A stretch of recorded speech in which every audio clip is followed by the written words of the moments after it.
So finally after long long long journey हम Phuket पहुंचने वाले हैं और यहाँ पे उतरने का एक अलग ही एक्साइटमेंट था कि चलो अब फाइनली मतलब हम थाईलैंड के लैंड पे घूम सकते हैं प्रॉपरली। यहाँ पहुँचने के बाद एक अलग ही थोड़ा एक्साइटमेंट था। हालांकि थके सब थे लेकिन घूमने का एक्साइटमेंट तो सबको ही रहता है। तो हम जब अंदर थे ना, वहीं से हमने ग्रैब बुक कर लिया। सो जस्ट एयरपोर्ट से बाहर आते ही राइट साइड में ही इसका ग्रैब का काउंटर है और हम लोग थे 6 एडल्ट्स 2 किड्स, तो इसके लिए हमें 2 बुक करनी पड़ी कैब और 2 कैब बुक करके हम उसमें डिवाइड होकर के बैठ के और अपनी जर्नी यहाँ से शुरू किए। वैसे मैं बताऊँ तो ग्रैब बोल्ट से ज़्यादा महंगा है। इसके बाद सारी जर्नी हमारी बोल्ट में ही थी और लिटरली लाइफ की इतनी अच्छी राइड हमने कभी नहीं ली थी, मैंने कभी नहीं ली थी। ये मेरा ओपिनियन है भाई। No bumps, no speed breaker, no horn, no AC का साउंड, मोटर का साउंड, मतलब कोई साउंड नहीं इस कार में। इतनी स्मूथ जर्नी कि मतलब मज़ा ही आ गया इस जर्नी को करके। यहाँ से होटल हमारा करीबन 1.5 घंटे का था। मतलब हमने जो होटल बुक किया था वो पटोंग बीच के आसपास का एरिया है। सो वो पूरा एरिया यहाँ से एयरपोर्ट से 1-1.5 घंटे की दूरी पे है। और थोड़ी देर तक बाहर मैं ऐसे ही एक्सप्लोर कर रही थी, देख रही थी। उसके बाद मैं फ्लैट हो गई। इवन मेरी कार में जितने लोग थे सब सो गए।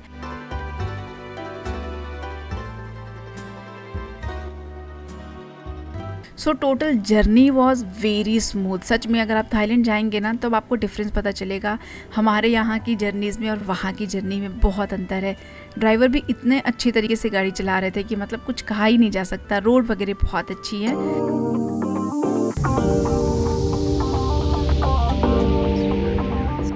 एंड फाइनली हम अपने होटल पहुँच गए। फर्स्ट इम्प्रेशन यहाँ का काफ़ी अच्छा था, बहुत अच्छा लगा मुझे। सो चेक इन प्रोसेस वगैरह होने के बाद हम गए रूम पे। रूम में जाने के बाद मैंने देखा रूम के सामने पूल था, इतना अच्छा लग रहा था। लेकिन अफसोस इस बात का कि यहाँ पे बस हम आज की ही रात रुक रहे हैं। सुबह सुबह हमारी फेरी है फीफी आइलैंड के लिए। जैसा कि मैंने पहले भी बताया था कि हमारा था कि सैटरडे संडे हम आइलैंड पे बिताएंगे ताकि किसी को भी वर्क से रिलेटेड कोई टेंशन ना हो। सो इस पूल में हम इंजॉय भी नहीं कर सकते, कितनी गलत बात है। बट यहाँ का पूरा मतलब एरिया काफ़ी अच्छा है। नहा धो के हम हो गए हैं तैयार और अब हम सोच रहे हैं कि हम लोग कहाँ निकलें, क्योंकि कुछ काम भी है और सब लोग थक भी गए हैं। आते आते 3 बजे, 3 साढ़े 3 के करीब हो गया हम लोग को रूम पे आते आते। And everybody is completely tired. So we are just thinking कि कुछ तो पटोंग बीच चले जाएंगे और उसके आसपास में कोई एक मार्केट जाके एक्सप्लोर करेंगे, या फिर जॉन सिलोंग मॉल में जाएंगे। जिसको थोड़ा बहुत शॉपिंग करना होगा, घूमना होगा, वो घूमेगा। जिसको बैठना होगा वो आराम से बैठेगा। खाने पीने की जगह भी है क्योंकि वहाँ पे फूड कोर्ट भी है। कहीं भी जाने से पहले ऑब्वियसली थाईलैंड का आइकॉनिक 7-Eleven विज़िट तो बनता है। सो हम सबसे पहले यहीं गए, यहाँ से कुछ स्नैक्स लिए, हमने खाया, ड्रिंक्स लिए, पानी की बोतल ली हमने। और यहाँ पे बताऊँ तो पानी की बोतल सबसे सस्ती मिलती है कंपैरिजन टू किसी भी दुकान से।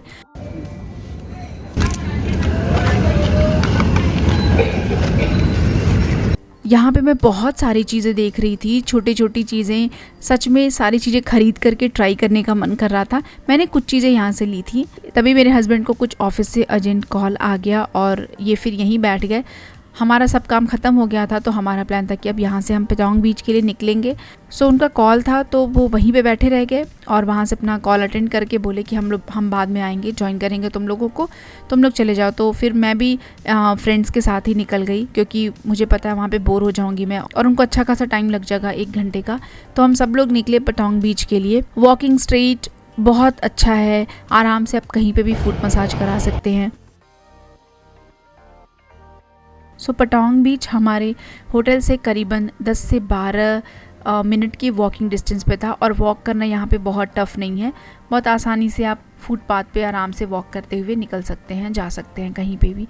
सो सच बताऊँ मैं, मेरा ओपिनियन मतलब पटोंग बीच के बारे में मैंने बहुत सुना था, लेकिन यहाँ आने के बाद मुझे यहाँ की वाइब बिल्कुल अच्छी नहीं लगी। मुझे कुछ खास नहीं लगा पटोंग बीच। एकदम सिंपल सा बीच, पानी भी क्लियर नहीं, मे बी मैं रॉन्ग हो सकती हूँ, मे बी वेदर की वजह से हो सकता है, या फिर हम थोड़ा ऑफ सीज़न के टाइम पे गए थे, मे बी उसकी वजह से हो सकता है, रीज़न कुछ भी हो सकता है, या फिर बहुत थकी हुई थी मैं, उसकी वजह से हो सकता है। जो भी हो, हमारे फ्रेंड्स गए थे अंदर की तरफ, वो लोग वहाँ जा कर के और कुछ फ़ोटोज़ वगैरह लिए। मतलब बेसिक बीच जो हमारे इंडिया में है बीचेस, वैसी ही वाइब थी, कुछ यूनिक वाइब नहीं लगी मुझे, कुछ यूनिकनेस नहीं लगा वहाँ मुझे। ये मेरा अपना ओपिनियन है, तो मैं आपके साथ शेयर कर रही हूँ। कहाँ चले बेबी? ये देखो, ये निकाल कर चलो। बाकी मुझे एक और चीज़ था कि अब मैं आई हूँ ना बीच पे, तो साइलेंटली यहाँ पे शांति से आराम से बैठूँगी, ये फील करूँगी कि मैं थाईलैंड आ चुकी हूँ। फिर बीच के बाद हमारा ये था कि यहाँ पे हम नाइट मार्केट जाएंगे, तो थोड़ी सी शॉपिंग, थोड़ी स्ट्रीट फूड वगैरह हम ट्राई करेंगे। तो आते टाइम हमने देखा था कि रास्ते में मालिनी प्लाजा करके एक मार्केट जैसा है। बाहर से तो वो मार्केट जैसा नहीं दिख रहा था, बस स्ट्रीट फूड्स वहाँ पे बहुत सारे हैं ऐसा दिख रहा था, तो हम वहीं पे गए पहले। लेकिन जब हम अंदर की तरफ गए ना, तो अंदर बहुत बड़ी मार्केट है, मतलब एंडलेस मार्केट है, अंदर काफ़ी बड़ी मार्केट है। सो उस मार्केट से भी हमने कुछ चीज़ें शॉपिंग की। और उसके बाद वहाँ का स्ट्रीट फूड मैं बोलूँ तो हम में से किसी ने ट्राई नहीं किया, किसी को पसंद नहीं आया, ऐसा लगा कि अनहाइजेनिक है, बहुत extra oil and seafood वगैरह भी बहुत ज़्यादा था, तो किसी ने भी प्रेफर नहीं किया। वहाँ से हमने लिया कोकोनट वाटर पिया, हमने मैंगो आइसक्रीम खाया, हमने कोकोनट आइसक्रीम खाया, हमने शॉपिंग की, और बाहर निकलते ही एक इंडियन रेस्टोरेंट था, तो वहाँ पे हमने प्रॉपरली डिनर किया। और ये सब करके करीबन 10 बज चुके थे, तो हम आ गए थे रूम पे, क्योंकि हमारा ये था कि सुबह सुबह हमें फेरी के लिए निकलना है, तो टाइम से आकर के सोना बहुत ज़रूरी है, सामान पैक करना बहुत ज़रूरी है। रात में बॉयज़ फिर गए थे पानी वानी लेने के लिए, तो इन्होंने सोचा कि चलो एक बार बांग्ला स्ट्रीट मार्केट भी घूम के आते हैं। दे फेल्ट कि अच्छा हुआ कि हम फैमिली को लेके नहीं आए हैं, मतलब दे वर सेइंग कि it is not much good for kids. वहाँ की वाइब भी ऐसी है, तो ये लोग 1 घंटे में घूम के और फुट मसाज करा ये लोग आए। सो ये एक मशीन है, 1 या 2 बात में शायद 1 लीटर पूरा पानी मिलता है। सो आप यहाँ से भी पानी ले सकते हैं। हमने लास्ट में एक बार यहाँ पे ट्राई किया था। और फिर नेक्स्ट मॉर्निंग हमने फेरी ली for Phi Phi island, and OMG views was literally unreal.